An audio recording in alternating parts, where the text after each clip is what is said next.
할렐루야. 오늘은 하박국서 12번째 시간입니다. 오늘 마지막으로 하박국서가 끝이 나죠. 하박국서를 통한 하나님의 은혜와 인도하심이 우리 성도님들 삶에 뚜렷이 나타나기를 간절히 소망합니다. 첫 시간에 남녀노소 누구나 살다 보면 인생에서 한 번쯤은 생각해 본 적 있는 궁금증, 질문이 있다고 했습니다. 어떤 질문이었죠? 과연 하나님은 살아계셔서 역사하시는가? 그렇다면 세상에서 악인이 잘 되고 의인이 고통받는 이유는 무엇인가? 라고 했습니다. 모두가 이 근본적인 질문을 가진 적은 있지만 모두가 해답을 얻은 것은 아니라고 했죠. 우리 성도님들은 하박국서를 통해 대답을 얻으셨습니까? 이젠 명확한 해답을 가지셔야 할 때입니다. 그동안의 시간을 통해 그리고 오늘 마지막 시간을 통해 인생의 문제를, 인생의 궁금증에 대한 명쾌한 해답을 가지시길 간절히 소망합니다. 오늘 본문 앞부분에선 대적자를 향한 하나님의 권능과 심판, 주의 백성을 위한 구원을 찬양했다며 오늘 본문에선 심판을 당하는 자로서 그 심판에 대한 두려움을 토로하는 동시에 그럼에도 불구하고 구원의 하나님을 신뢰함으로 모든 환난을 다 이겨낼 것임을 다짐하고 있습니다.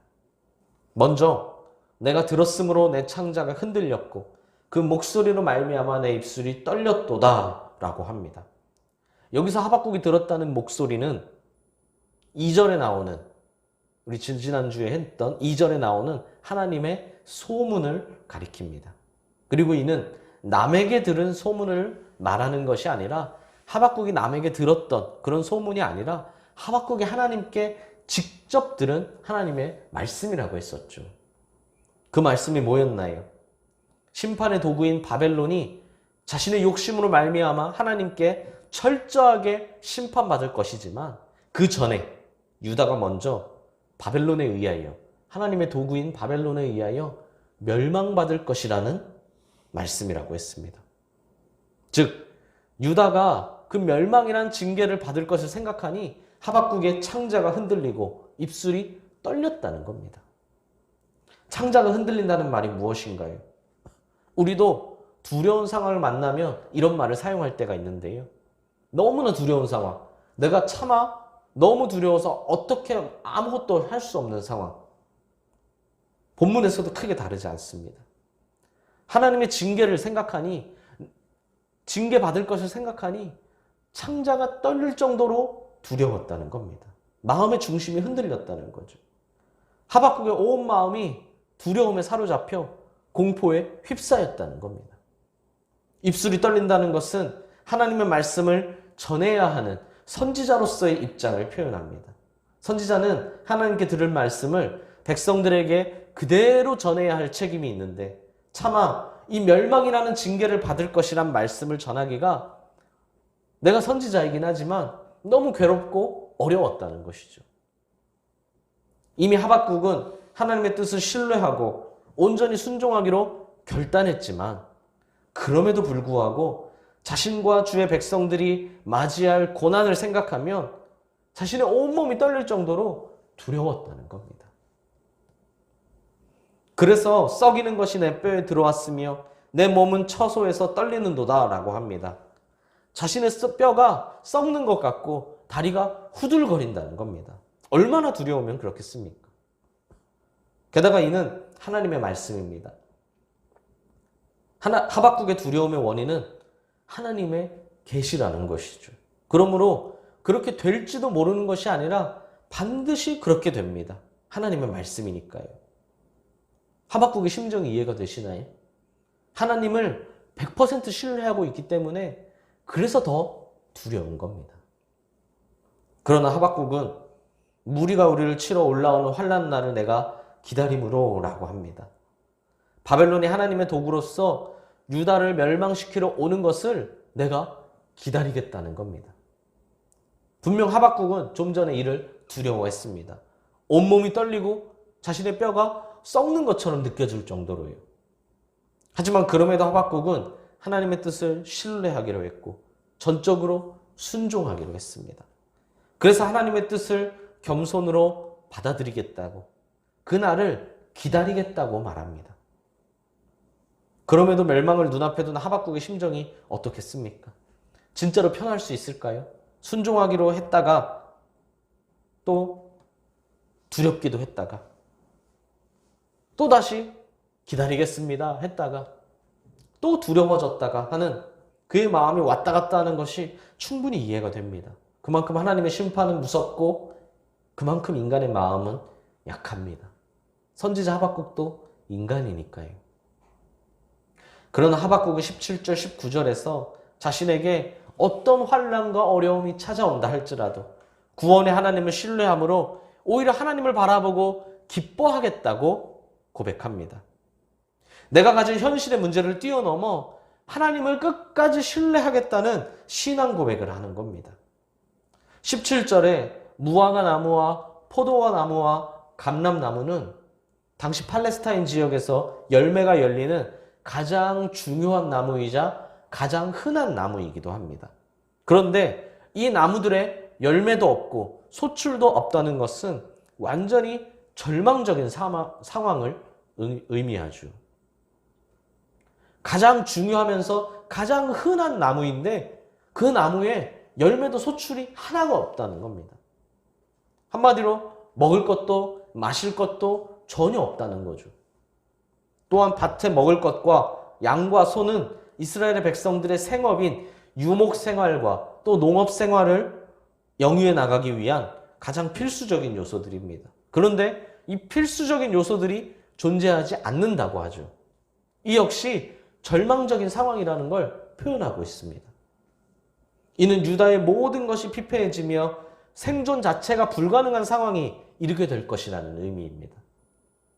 그냥 조금 어려움을 만난다거나 그냥 좀 힘든 일, 고난, 아픔을 만난다는 게 아니라 아예 삶 자체를 살기 어려운 상황, 생존이 불가능한 상황, 사회의 철저한 붕괴로 인해 백성들이 완전한 멸망에 이를 수밖에 없게 된다는 겁니다. 현실적으로는 절망밖에는 아무것도 생각할 수 없는 처참한 지경이라는 거죠.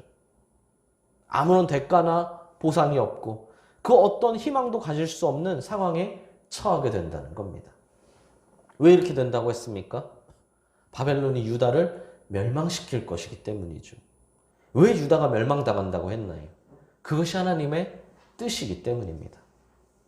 그러나 하박국은 그럼에도 불구하고 하나님을 찬양하고 즐거워할 것이라고 말합니다. 여호와로 말미암아 즐거워하며 구원의 하나님으로 말미암아 기뻐하겠다고 합니다. 하박국이 무엇을 기뻐하겠다고 하나요? 하나님으로 말미암아, 구원으로 말미암아 하나님을 기뻐하고 구원을 기뻐하겠다고 말하고 있습니다. 이는 사람의 생계에 반드시 필요한 것은 각종 나무의 열매나 밭의 채소나 곡식이나 여러 가축이지만 이러한 것들이 부족한 극한의 상황에서도 주의 백성에게 궁극적으로 필요한 것은, 주의 백성이 끝까지 붙들어야 할 것은 하나님이시고 구원이라는 것을 알려줍니다. 물질적인 필요가 없다는 말이 아니죠. 필요합니다. 옷도 필요하고 음식도 필요하고 집도 필요하고 돈도 필요합니다. 그러나 이 물질적인 필요를 채우는 것보다 더 중요한 것은 영적 구원이라는 겁니다. 특별히 18절에 말미암아라는 이 단어는 안에서라는 말로도 다르게 번역할 수 있습니다. 이는 매우 중요한 사실을 알려주고 있는데요. 인간의 참된 기쁨과 즐거움은 하나님으로 말미암아 혹은 하나님 안에서 가능하다는 겁니다. 이는 너무나 당연하지만 쉽게 놓치고 있는 교훈을 우리에게 주죠. 어떤 상황에 있을지라도, 어떤 상황을 만날지라도 하나님 안에 있으라는 겁니다. 인간은 하나님과 함께 하는 것이, 하나님 안에 거하는 것이 가장 중요하다는 겁니다. 그래서 하박국은 주 여호와는 나의 힘이시라 라고 고백합니다. 여기서 힘은 단순히 팔다리의 힘이 아니라 인간이 가진 모든 근원적인 능력을 의미합니다. 즉 하박국은 하나님이 자신의 전부라고 고백하고 있습니다. 하나님이야말로 모든 문제와 역경을 근본적으로 이겨내게 해주시는 분이라는 겁니다. 간혹 하나님께 멀어져야 내가 가진 문제가 해결될 것 같다 라고 생각하는 분들도 있지만 하나님이야말로 모든 문제의 참된 해결자시라는 겁니다. 그래서 하박국은 각종 나무의 열매와 밭의 곡식과 여러 가축이 없어도 자신은 하나님으로 말미암아 하나님 안에서 기뻐하겠다고 합니다. 이것이 하박국 신앙의 비결이었습니다. 하박국이 기뻐할 수 있었던 것은 하나님으로 말미암았기 때문에 하나님 안에 있었기 때문이라는 겁니다. 하박국은 하나님만이 창조주이시며 구원자이시며 인도자시라는 것을 확실히 알았던 겁니다. 이를 다른 말로 하면 하나님은 어떤 상황에서도 하나님을 의지하는 자에게 소망을 주시며 힘과 능력을 주시며 필요한 모든 것을 채워주시는 분이라는 겁니다. 그리고 이 확신에 찬 하박국의 신앙 고백이 오늘 우리의 신앙 고백이 되어야 합니다. 하박국은 하나님이 자신의 발을 사슴과 같게 하실 것을 믿었습니다. 혹시 지금은 고난 가운데 있을지라도 하나님이 반드시 일으켜 주실 것이라는 걸 믿었다는 겁니다. 사슴은 험악한 산악 지역에서도 민첩하고 그리고 아주 빠르게 다닐 수 있는 동물이죠. 우리 이렇게 날쌘 사슴과 같게 하신다는 말씀은 우리를 승리로 이끌어 주신다는 겁니다. 시련과 역경을 만날지라도 속히 극복할 수 있도록 풍성한 은혜를, 풍성한 능력을 베풀어 주신다는 겁니다. 살다 보면 우리를 괴롭게 하고 절망에 빠뜨리는 여러 가지 난관들을 만날 수 있겠지만 그럼에도 불구하고 문제보다 크신 하나님이 계시기에 우린 승리를 확신할 수 있다는 겁니다. 언제나 우리와 동행하시며 풍성한 은혜를 허락하시는 하나님의 도우심을 믿기 때문이죠. 이렇게 보면 선지자인 하박국에 대해서 참 많은 동질감을 느낄 수 있습니다. 사실 우린 선지자라고 하면 굉장히 동떨어진 느낌을 갖습니다. 선지자는 너무나 위대한 사람이고 너무나 대단한 사람이고 굉장한 능력자라는 이미지가 먼저 떠오르죠. 그런데 하박국서를 하나하나 살펴보면 꼭 그렇지만은 않다는 것을 알 수 있습니다. 애초에 하나님께 화내다시피 하는 기도에서도 그리고 하나님은 틀렸고 자신은 맞다고 하는 말에서도 단호하게 다짐하고서도 어느새 두려움에 빠져있는 모습에서도 아주 우리와 비슷한 면을 볼 수 있죠. 더 재밌는 사실은 마지막에 이 노래는 지휘하는 사람을 위하여 내 수금에 맞춘 것이니라 라는 말씀을 보면 이 하박국의 신앙 고백이 담긴 노래가 후에 성전에서 찬양으로 연주되었다는 것을 알 수 있습니다. 그리고 이를 통해 하박국 선지자는 성전 성가대원이었음을 추측할 수 있죠. 우리 교회로 따지자면 하박국은 찬양단에 속한 사람이었다는 겁니다. 갑자기 하박국 선지자가 좀 더 친숙하게 느껴지지 않습니까? 우리랑 똑같은 약함을 가진 사람이고 우리랑 똑같이 찬양단에 섰던 사람이고 우리랑 똑같이 하나님께 기도하고 우리랑 똑같이 하나님께 응답받는 사람이었다는 거죠. 이는 우리에게 아주 중요한 사실을 알려줍니다.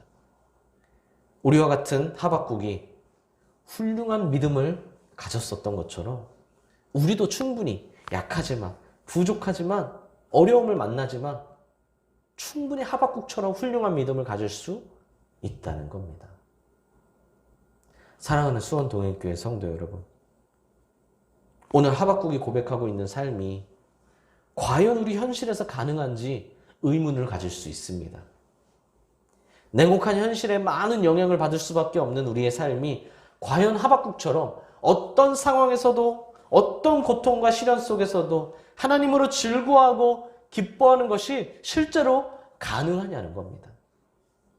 오늘 하박국은 분명히 그렇게 하겠다고 합니다. 비록 모자랄지라도, 심지어는 아예 없을지라도 오직 하나님만으로 만족하고 감사하는 삶, 하나님만으로 기뻐하는 삶을 살겠다고 합니다. 어쩌면 당시에도 그랬을 수 있지만 오늘날의 시각으로 보면 더더욱 미친 사람처럼 보일 수도 있습니다. 저건 미친 사람이지. 그러나 우린 이것이 참된 신앙을 가진 사람의 모습임을 명심해야 합니다. 참된 신앙인은, 참된 주의 자녀는 모든 것을 잃을지라도 하나님으로 말미암아 하나님 안에서 즐거워하고 기뻐하는 사람이라는 겁니다. 하나님은 2장 4절에서 믿음으로 사는 사람이 의인이라고 하셨죠.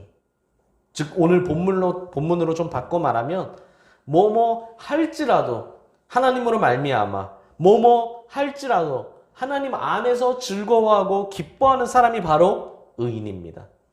이를 줄여서 말하면 뭐뭐 할지라도의 삶을 사는 사람이 의인이라는 겁니다. 할지라도의 삶을 사는 사람, 할지라도 뭐뭐 할지라도 신앙을 가진 사람, 그 사람이 바로 의인이라는 겁니다. 인생을 살다 보면 신나고 편하게 내리막길을 걸을 때도 있지만 어느 때보다 힘들게, 누구보다 힘들게 긴 오르막을 올라야 할 때도 있습니다. 계획이 실패하든 예상치 못한 사고를 만나든 어떻게 할 수 없든 질병이든 누구나 오르막을 만납니다. 그때 탈 것이 있다면, 하다못해 등산 스틱이라도 나뭇가지라도 있다면 좀 더 큰 위로와 도움이 되겠지만 때로는 아무것도 없이 맨손과 맨발로 올라야 할 때도 있습니다. 그만큼 현실의 어려움은 우리를 고통스럽게 할 때가 있습니다. 믿음으로 산다는 건 이처럼 고통스러운 언덕을 만났을 때 뭐뭐 할지라도의 삶을 사는 것을 말합니다.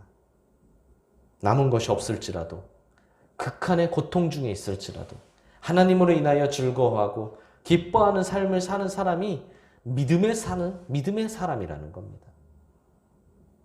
오직 하나님으로 말미암아 말이죠. 그러므로 뭐뭐 할지라도의 신앙을 가지십시오.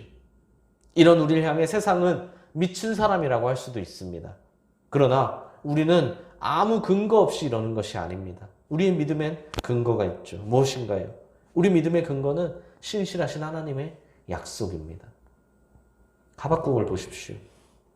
바벨론을 통해 멸망당할 것을 뻔히 알고 있지만 그 이후에 회복에 대한 약속을 허락받았습니다. 그래서 하박국은 나의 발을 사슴과 같게 하사 나를 나의 높은 곳으로 다니게 하시리로다 라는 믿음을 가졌죠. 그리고 이 믿음으로 뭐뭐 할지라도 하나님으로 인하여 기뻐하겠다, 하나님으로 인하여 즐거워하겠다 라고 합니다. 성경이 우리에게 모범으로 보여주는 참된 신앙의 사람들이 바로 이와 같은 사람들이 아닌가요? 세상에 존재하는 모든 사람들이 죄에 찌들었을 때도 당대의 완전한 의인으로 살았던 노아가 그랬고, 우상과 인본주의가 가득한 세상에서 부르심에 순종하며 신본적인 삶을 살았던 아브라함이 그랬고, 시기와 질투로 노예로 팔리고 누명을 쓰면서도 언제나 하나님과 동행했던 요셉이 그랬고, 모두가 불가능하고 절망할 때에도 오직 믿음으로 정복하겠다고 한 여호수아와 갈렙이 그랬고, 불과 사자굴에 던져지는 위기 속에서도 하나님을 향한 신앙을 굽히지 않고 지켰던 다니엘과 세 친구가 그랬습니다. 사랑하는 수원 동행교회 성도 여러분, 뭐뭐 할지라도의 신앙은 이젠 우리 차례입니다. 옆 사람에게, 우리 가족들에게 채팅창에 말씀해 주십시오. 우리 차례입니다. 물론 믿음으로 산다는 것은 말과 생각처럼 쉬운 일만은 아닙니다. 말과 생각으로 끝나는 것이 아니라 나의 직접적인 현실과 바로 연결되어 있기 때문입니다. 이는 하나님을 향한 전적인 신뢰가 없이는 불가능하죠. 내가 고통 가운데 있을지라도, 내가 환난 가운데 있을지라도 이조차 하나님의 선한 뜻이라는 확신, 하나님이 반드시 나를 구원하시고 반드시 나를 영화롭게 하실 것이라는 확신이 없이는 불가능한 일입니다. 이를 거꾸로 생각하면 뭐뭐 할지라도의 신앙이 없이는 하나님께 인정받을 수 없다는 겁니다. 이 악한 세상에서 온전한 신앙의 삶을 살 수도 없고 하나님의 뜻을 신뢰할 수도 없으며 철저히 순종하는 삶을 살 수도 없습니다. 금방 지치고 금방 낙오되고 결국은 무늬만 남게 되죠. 오직 뭐뭐 할지라도의 신앙을 가진 자만이, 모든 것이 하나님의 손에 있음을 신뢰하는 자만이, 언제라도 믿음으로 인내하겠다고 결단하는 자만이, 하나님으로 만족하는 자만이 세상을 이길 뿐 아니라 하나님께 인정받을 수 있습니다. 그러므로 뭐뭐 할지라도의 신앙을 가지시길 바랍니다. 로마서 8장 31절 39절에서 바울은 우리에게 이렇게 말합니다. 하나님이 우리를 위하시기에, 우리를 향한 하나님의 사랑이 너무나 확실하기에 그 어떤 환난, 권고, 박해, 기근, 적신, 위험, 칼도 우리를 향한 하나님의 사랑을 끊을 수 없고, 그렇기에 우린 그 어떤 어려움이나 위기도 넉넉히 이겨낼 수 있다라고 합니다. 바울은 지금 우리에게 무슨 말을 하고 있는 건가요? 뭐뭐 할지라도의 신앙을 가지라는 겁니다. 성도가 살면서 어떤 예상치 못한 어려움을 만난다 할지라도 하나님이 우리를 위하신다는 건, 하나님이 우리를 사랑하신다는 건 절대 그 누구도 바꿀 수 없고 절대 변하지 않는 사실이라는 겁니다. 오해하지 말아야 합니다. 어려움이 없다는 말이 아닙니다. 환난도 있을 수 있고 박해도 있을 수 있고 기근이나 위험을 만날 수도 있습니다. 회오리 바람 같은 대적을 만날 수도 있습니다. 그러나 뭐뭐 할지라도 하나님을 신뢰함으로, 하나님을 인하여 하나님 안에서 즐거워하고 기뻐하십시오. 바로 이것이 하박국서가 우리에게 궁극적으로 전하고자 하는 메시지입니다. 하나님이 나의 힘이시기에 어떤 상황에서도 하나님만을 의지하라는 겁니다. 힘들고 고통스러웠던 2020년이 다 지나갔죠. 새롭게 시작한 2021년이지만 아직 회복의 길은 좀 더 있어야 할 것 같습니다. 갈수록 지쳐가고 갈수록 버티고 있었던 힘이 빠져가고 있죠. 그러나 그럴지라도 하나님으로 말미암아 기뻐하고 즐거워하는 우리 모두가 되시기를 소망합니다. 그럴지라도 하나님 안에서 기뻐하고 즐거워하는 우리 모두가 되시기를 소망합니다. 비록 지금 당장의 현실이 암울할지라도 우리에겐 언제나 하나님의 도우심과 축복이 있기에 우린 반드시 궁극적으로 승리의 자리에 서게 될 것임을 확신하시길 바랍니다. 하나님이 나를 구원하시고 하나님이 나를 영화롭게 하실 것이라는 걸 확신하십시오. 결국은 믿음이 승리합니다. 하나님이 승리하시니까 믿음이 승리할 수밖에 없죠. 이 믿음을 가지시길 바랍니다. 이 믿음으로 승리하는, 이 믿음으로 하나님을 기다리는 우리 수원 동행교회 모든 성도님들이 되시기를 주님의 이름으로 간절히 소망합니다.